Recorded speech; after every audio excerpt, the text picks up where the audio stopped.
L'histoire de Nezuko Kamado dans Demon Slayer. Nezuko a grandi sur une montagne aux côtés de son frère aîné Tanjiro et du reste de ses frères et sœurs et de sa mère en tant que fille aînée de la famille Kamado. Contrairement à Tanjiro, qui était chargé de vendre du bois de chauffage en ville, Nezuko aidait généralement à la maison familiale. Arc de la sélection finale. Après qu'un démon ait presque tué l'ensemble de sa famille, Nezuko est transformée en démon.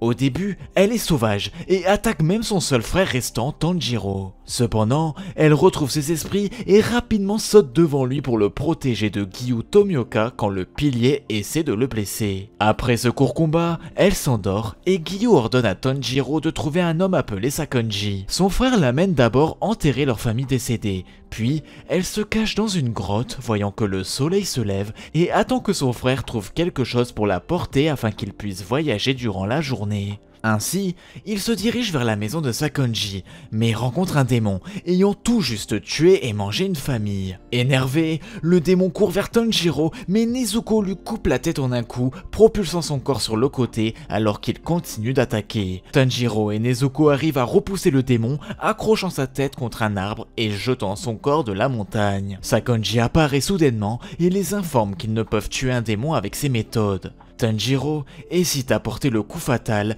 et le soleil commence finalement à se lever, désintégrant le démon alors que Nezuko court dans la maison pour se protéger. Après une courte réprimande et test de leur force, Nezuko et Tanjiro sont pris par Sakonji qui ainsi entraîne Tanjiro au souffle de l'eau. Nezuko dort ensuite pendant 2 ans pendant que Tanjiro passe son temps à s'entraîner sans même se réveiller lorsqu'il part pour la sélection finale. Sakonji prend soin d'elle durant ce temps jusqu'à qu'il revienne victorieux de la sélection. Elle accueille Tanjiro, l'embrassant et lui permettant de se libérer de ses peurs la concernant. Arc de la première mission. Tanjiro se rend en ville et entend parler des disparitions de jeunes filles tous les soirs, rencontrant finalement un homme du nom de Kazumi qui était présent lors de la disparition de sa fiancée Satoko. Lorsque Tanjiro se fait attaquer par derrière par un démon, Nezuko ouvre sa boîte à coups de pied, lui arrachant une partie du visage alors que les 2 autres corps regardent avec confusion. Nezuko commence à attaquer le démon avec ses coups de pied, mais revient aux côtés de Tanjiro à son appel. Tanjiro lui confie alors la défense de Kazumi et de la fille, alors qu'il était entraîné dans le marais. Nezuko combat le démon restant à la surface, mais se fait attraper. Heureusement, elle est sauvée par Tanjiro qui coupe les bras du démon. Arc d'Asakusa. Le corbeau de Tanjiro lui ordonne de se diriger vers Asakusa pour sa prochaine mission. Une fois arrivé, il est aveuglé par les lumières vives et l'atmosphère énergique de la ville et se repose sur un stand avec Nezuko. Soudain, il reconnaît l'odeur du démon qui a assassiné sa famille et suit l'odeur laissant Nezuko. Le démon s'avère être Muzan, mais il réussit à s'échapper, mettant face à Tanjiro un démon. Heureusement, une dame et un jeune homme lui viennent en aide. Après avoir récupéré Nezuko au stand de nouilles, Tanjiro rencontre le jeune homme et est conduit dans une maison où la dame soigne le couple. La dame se présente comme Tamayo et le jeune homme comme Yushiro. Ils se demandent comment ils sont capables de soigner les blessures lorsque les démons sont attirés par l'odeur du sang humain.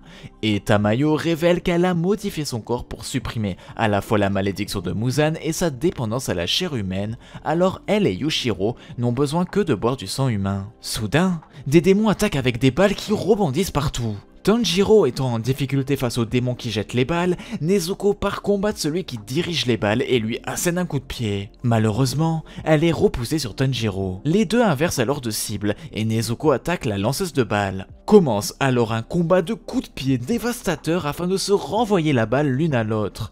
Nezuko remporte la bataille et réussit à vaincre le démon à l'aide de Tamayo. Arc du mont Natagumo. Nezuko prend part à la bataille contre la 5e lune inférieure Rui. Elle aide son frère au début en se servant de bouclier contre les fils de Rui, mais elle est ensuite capturée et attachée par lui au sommet de plusieurs arbres, la tête en bas, et s'endort à cause de la perte de sang. L'esprit de sa mère lui demande de se réveiller et d'aider Tanjiro contre Rui. Elle se réveille et porte le coup fatal avec son pouvoir sanguinaire nouvellement réveillé. Après ce combat, Shinobu a essayé de la poignarder, mais son attaque est bloquée par Giyu.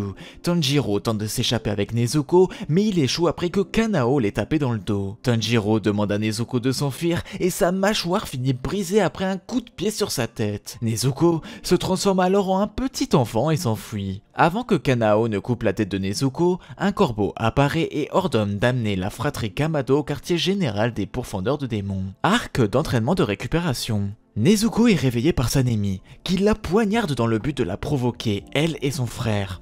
Sanemi essaie de prouver que Nezuko est dangereuse. Il utilise alors son sang de Marechi comme appât. Nezuko se souvient de sa famille et refuse de le boire. Elle finit par s'énerver contre Sanemi après avoir été réveillée et poignardée. Elle est ensuite transportée au domaine des papillons aux côtés de son frère aîné. Nezuko passe presque tout le temps à dormir pour récupérer ses forces. Zenitsu lui raconte leur entraînement au souffle et lui promet de l'amener la nuit, là où la fleur qu'il tient est en train de pousser. Après l'entraînement de Tanjiro, ils partent pour rencontrer Kyojuro. Arc du train de l'infini. Nezuko sort de sa boîte, mais elle est surprise par Kyojuro qui étrangle un humain pendant son sommeil. Elle essaie de réveiller son frère en le tapant légèrement sur la tête, puis en voyant qu'il ne se réveille pas, elle le cogne avec sa tête lorsqu'elle ne parvient pas à le réveiller.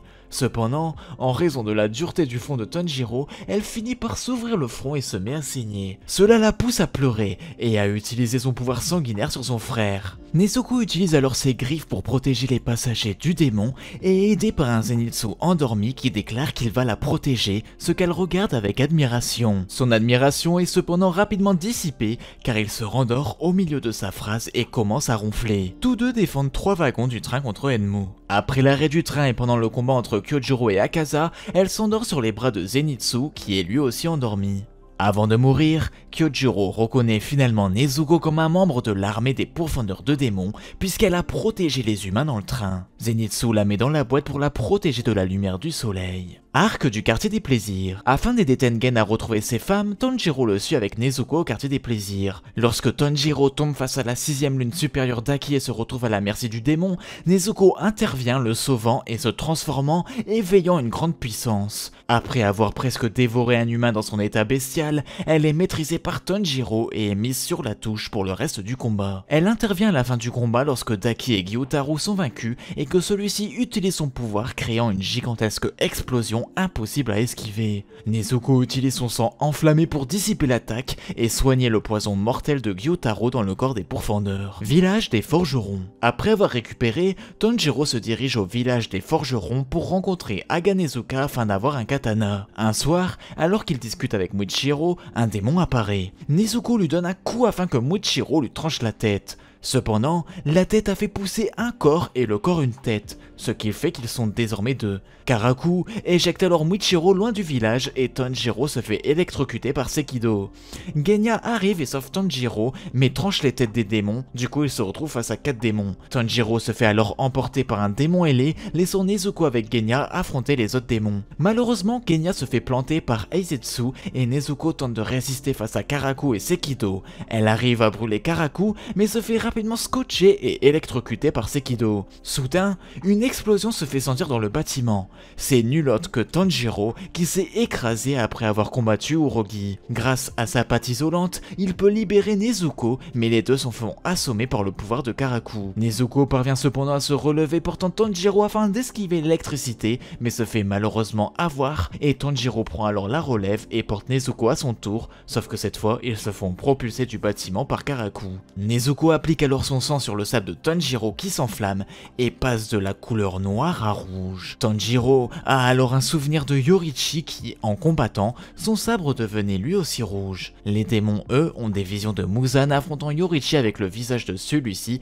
se superposant au visage de Tanjiro. Tanjiro effectue alors la danse du dieu du feu, danse draconique, et tranche tous les démons. Genya, de son côté, a aussi réussi à décapiter le 4ème démon, mais Tanjiro sent un 5ème corps. Tanjiro trouve où le démon se cache et dit à Genya d'y aller pendant que lui et Nezuko s'occupent des démons qui viennent de se régénérer. Genya et Tanjiro n'ont finalement pas réussi à tuer le corps principal.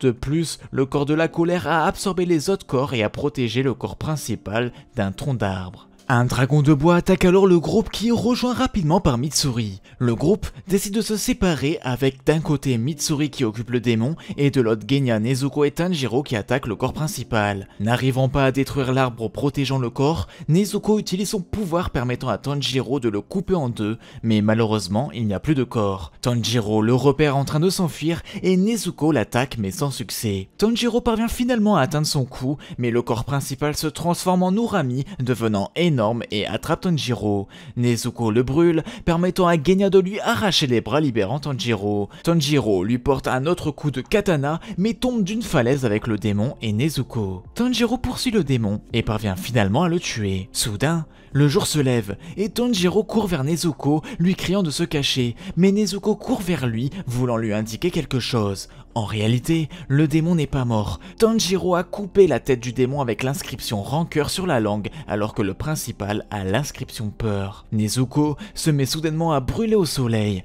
Tanjiro essaye de la protéger, mais Nezuko lui donne un coup de pied, l'envoyant dans les airs afin qu'il tue pour de bon le démon. Tanjiro parvient alors enfin à tuer le démon. Nezuko se dirige alors vers lui complètement rétabli et sachant même parler. On apprend alors que Tamayo a réussi à libérer de l'emprise de Muzan, la personne transformée à Asakusa, grâce à l'échantillon de sang de Nezuko que Tanjiro lui a envoyé.